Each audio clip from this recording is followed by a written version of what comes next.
مجھے شادی کا کوئی شوق نہیں مجھے شادی کا کوئی شوق نہیں لیکن بابا آپ کا اصرار ہے تو ایک شرط پر راضی ہوں۔ کون سی شرط؟ میرے پاس میرے پہلے شوہر کی کچھ تصویریں ہیں جن کے بغیر میں نہیں رہ سکتی اور جن کے ساتھ شاید تم نہ رہ سکو گے۔ مجھے شرط منظور ہے۔ ان دونوں کا رشتہ طے ہو گیا اور وہ بھیگی پلکوں سے ماضی میں بھیگنے لگی۔ آج سے کئی سال پہلے جب ایک خوبرو لڑکا اس کا رشتہ مانگنے اس کے گھر آیا تھا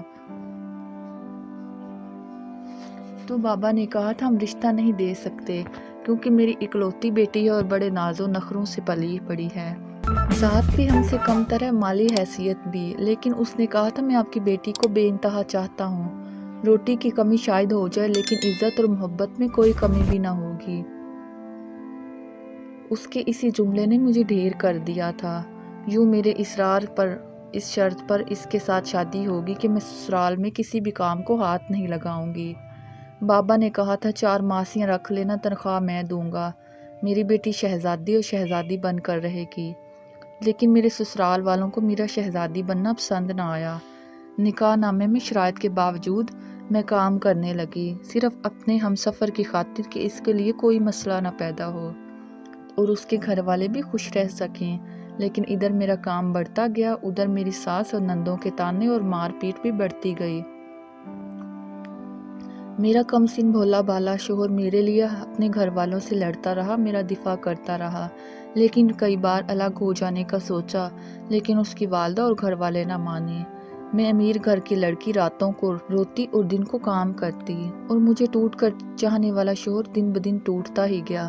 پھر ایک دن اس نے خود کو جوڑا لیکن مجھے ہمیشہ کے لیے توڑ گیا، خود تو آزاد ہوا لیکن مجھے ہمیشہ کے لیے قید کر گیا۔ میری ساس، نندیں، سسرال والے بات بے بات مجھے رلانے تڑپانے لگے۔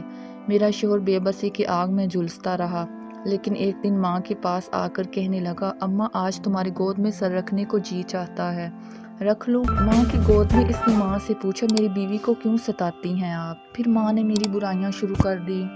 اس نے کہا اگر میں مر جاؤں تو میری بیوی کی جان چھوڑ دیں گی؟ اتنے میں اس نے جیب میں چھپائے پسٹل کو نکال کر ماں کی گود میں رکھی اپنے کن پٹی پر گولی چلا دی۔ جس گود نے زندگی دی تھی میری خاطر، اسی گود میں زندگی اس نے دے دی۔ اس کا یہ فیصلہ غلط تھا یا صحیح یہ تو بعد کی بات ہے، لیکن میرے آنسوں سے نجات کے لیے شاید اس کے پاس یہی ایک راستہ تھا۔ آج اس کو مرے ہوئے 5 سال ہو گئے ہیں، لیکن میں اس کی تصویروں کے سہارے آج بھی جی رہی ہوں۔ میں اس کے گھر جاتی ہوں، اس کی محبت اور خوشبو کو قید کرنے، اس کی یادوں کو سمیٹنے اور جہاں جہاں ہم ساتھ بیٹھتے تھے وہاں بیٹھنے۔ ان 5 سالوں میں بابا نے دوسری شادی کے لیے ان گنت اصرار کیے، بے شمار رشتے بھی آئے، لیکن میں اس کے ہزار سے نکل نہ سکی۔